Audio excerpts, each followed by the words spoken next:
In 20 games in 2024 for Arsenal in the league, Kai Havertz has 19 goal contributions. That's 12 goals and 7 assists since being made centre forward in February.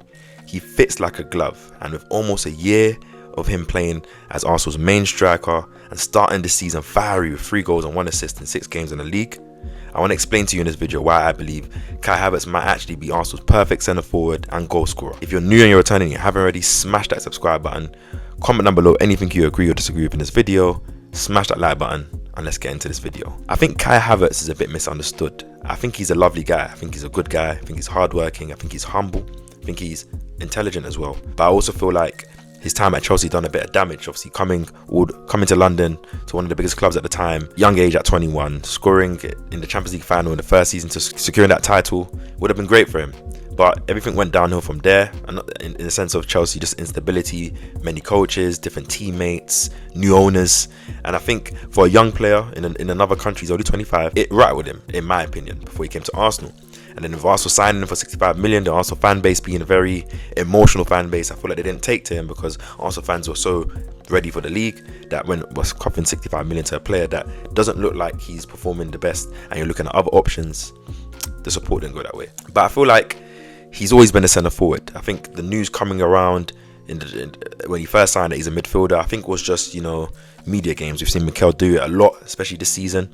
I think as well as that, we had Eddie Nketiah on the books, and I think Mikel didn't want to upset the striking force at the time and just saying I bought a guy to start striker. But if him starting against Man City in the Community Shield wasn't enough to show us, then I don't know. He lacked confidence at the time when joining Arsenal. And remember, we were en route to title charge, so players understand the expectation that comes with this. I believe also the Thomas Partey injury in the beginning of last season kind of ruined his position. I don't think Kai was intended to play that many minutes in the midfield. I think he would have happily played strike, but Mikel wanted that physicality in the middle, so he moved him backwards up until February and January. Just speaking on Kai's stats since becoming a centre forward in January, and this is overall stats, he has 14 goals and 7 assists in all competitions for Arsenal last season, and he started with 5 goals and 1 assist in 8 games in all competitions this season, 3 and 6 in the Premier, as I mentioned earlier. It's only Cole Palmer and Erling Haaland that have more goal contributions in the Premier League than Kai Havertz since being moved to centre forward in January 2024.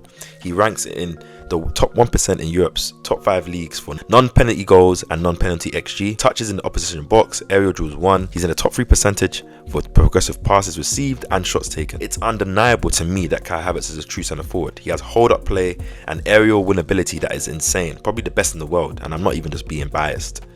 His ability to drop in, link up play, be a false 9, also his ability to press, to put himself about, win his duels, as well as drop into the midfield, I think is why his time at midfield is beneficial as well during the parts of last season. I think his defensive understanding and his intelligence is really, really elite, and he's one of Arsenal's main focal points in terms of our press. I really like his style of play. He likes to link up with a lot of short combination passing, gives the ball off very quickly and then moves on. Great hold-up play, wins his headers, holds up the ball well.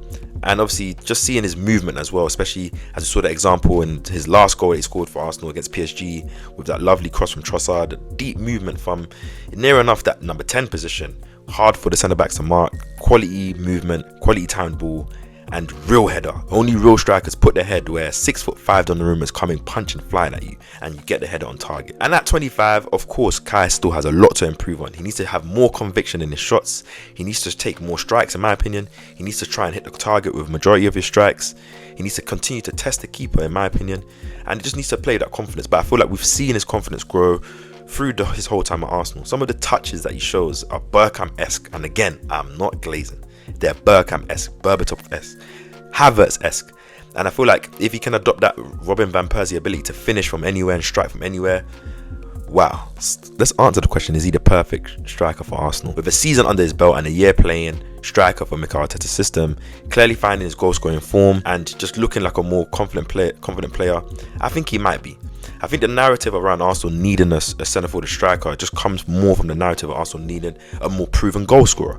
I don't think it's a necessity. Like in terms of what Kai Havertz offers Arsenal from the centre forward position, I think there's not much strikers that can offer us that outside of the goal scoring. So if we had a player that can score goals, whether that's from the wide areas, whether that's from midfield, your striker being the necessity to be the goal scorer isn't the case. This doesn't mean I don't believe Arsenal need to go and sign a striker, because come next year with possibly Jesus, possibly having his time done. I want a player like Ferguson and Sesko to 1, provide a different option, 2, provide quality, 3, provide competition. I think it's one of those ones where you see Kai Havertz, because of his adaptability and intelligence, I think he'll grow into a mature centre forward, a guy that understands his body, as I believe he did have a late growth spurt at his time at Chelsea.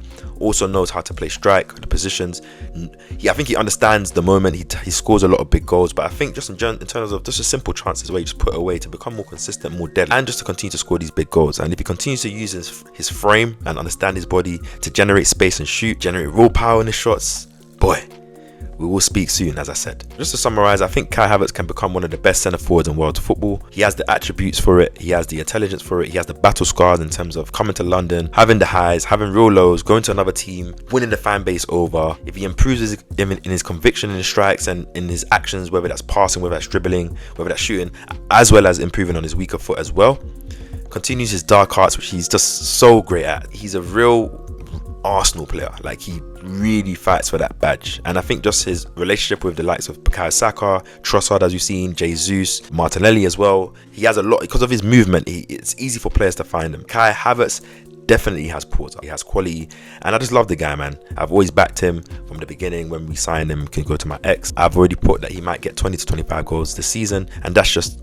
the minimum. But yeah, that's what I have to say today. Any thoughts on Kai Havertz? Do you believe and do you agree that he could be one of Arsenal's main strikers? And what do you think of anything I said in this video? Comment down below your thoughts, like this video, subscribe to my channel, and I'll catch you guys on the next one.